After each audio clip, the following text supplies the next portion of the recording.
and Jesus is alive. What happened to him? Ono mutawanyi wange bamuyita John namuza naye n'omukazi Mudama ng'abeera Tooro.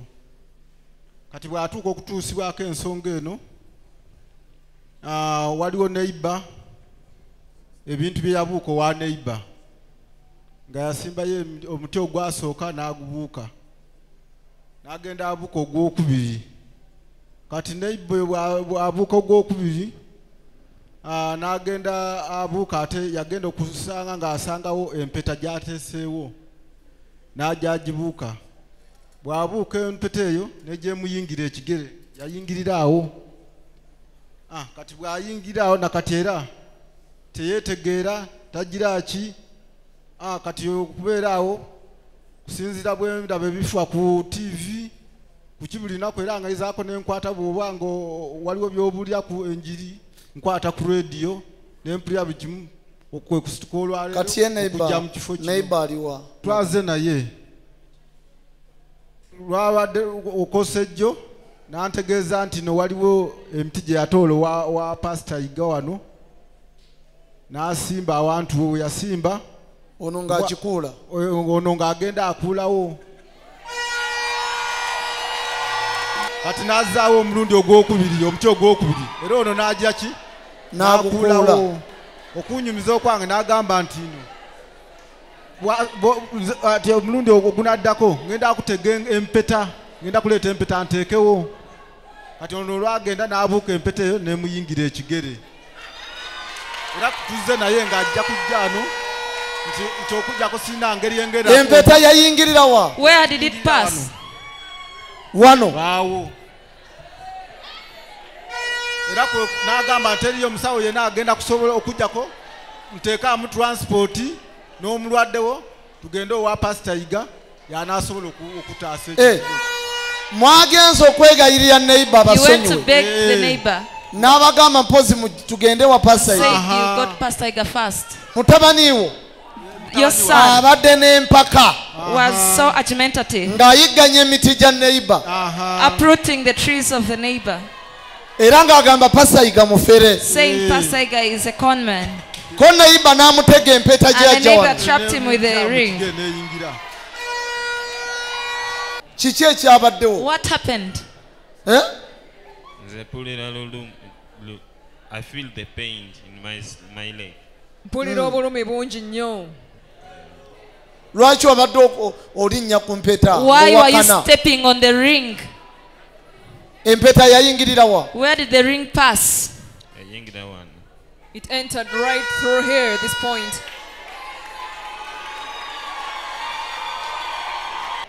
Obadde ompita mufere You were calling me a conman. Are you going to do it again? Pastor is asking you, are you going to call him a conman again or what? No. So now what do you want? Kati nsaba okusinzira neighbor we yanyonyodde buli kimu bw'atyo. Sebo Pastor Iga kwe kujjewo wano kubanga yangambye nti talina lutaaso lwonna okujjako okutuukira gwe Pastor gw'olina okumuwonya. Bawe nze maaso g'omukama wange onyambe kubanga kati ono mwana muto byakola kati nze gwe yaleetera ebizibu otunule munze ng'omuzadde.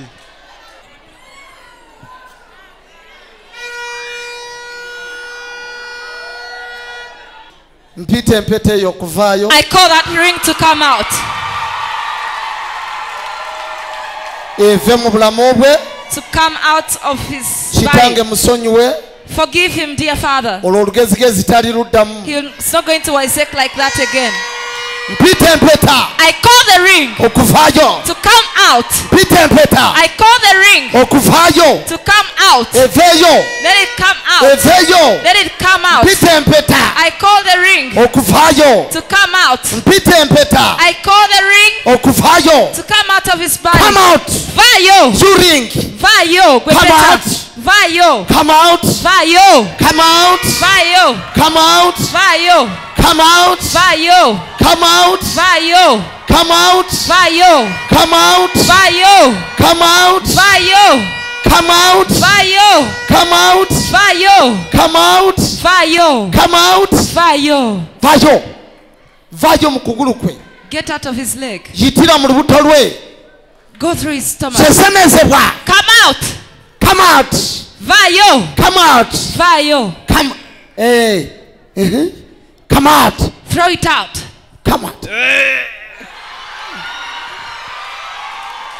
Come out. Vayo. Come out. Come out. Vayo. Come out. Vayo. Keitemu mumire fulume. Let it come through his Keitemu throat. mumire Let fulume. it come through his throat and it comes Keitemu out. mumire fulume. Let it come out. Vayo. Come out. Vayo. Come out. Come out of his body. Vayo.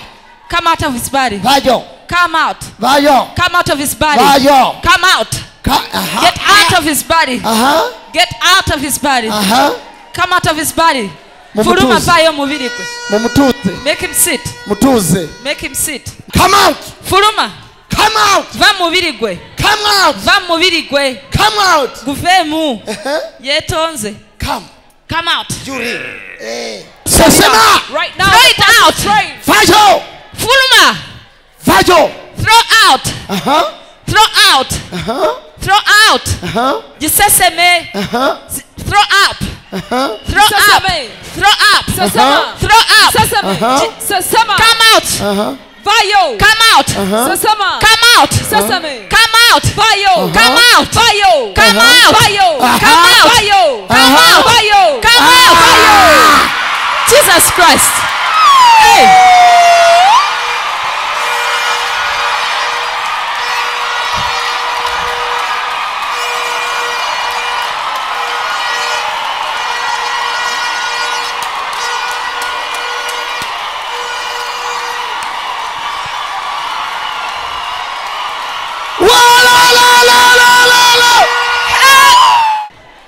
Engalo zino These fingers tezenkanankana. are not equal.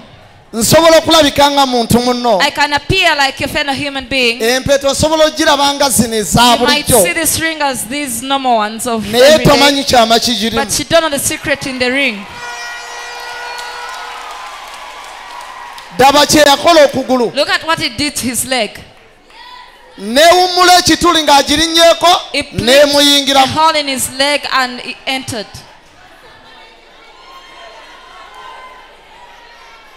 Ani alina ky'ogamba? Awantu w'osanga nga bakusuliddewo eddogo. People, where you Take find a wallpaper. witchcraft for you, just place a ring there. Olina ky'ogamba? Nze tendowooza memba waffe oyo yandizeeko naye n'atubuulirako ebintu bino nga bwe byali. Katusaba ajja kujja. Kubanga waali ali muno. We believe he's going to come. Oba atidde kamera teri amanyi. We don't know whether he's scared of the cameras. Buli agikuula ajja kukitegeera. Whoever uproots the tree is going to see. Bajja kifiiringa. Sorry. They are going to feel it. Wait and see.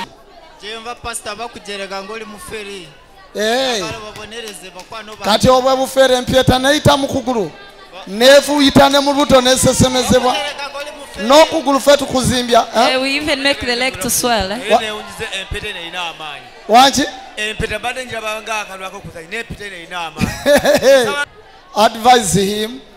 Wabula mutabani wo. Effujjo That stubbornness n'olugezigezi. and wiseacking. Bayibuli egamba The Bible says empewo efuuwa, that the wind blows, empewo ekunta. the wind blows. Gy'eva Where it tomanyiiyo, comes from, you don't know. so ne gy'eraga And even where it's heading, tomanyiiyo. you've no idea. Ebintu ebimu mu bigendeeka nga So kwampola. you shouldn't harass only on certain issues. Ekintu ky'otategeera kiwe Something space. you don't know well, give it some respect.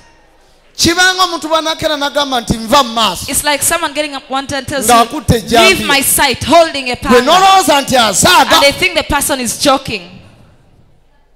Genda omugambe mutabani otaddangamu Go kuzannyira ku tell your nsi. son not to wiseacre Eno ensi again. nnene This one looks big, naye si kyangu kyagitegeera. but it's not easy to get it.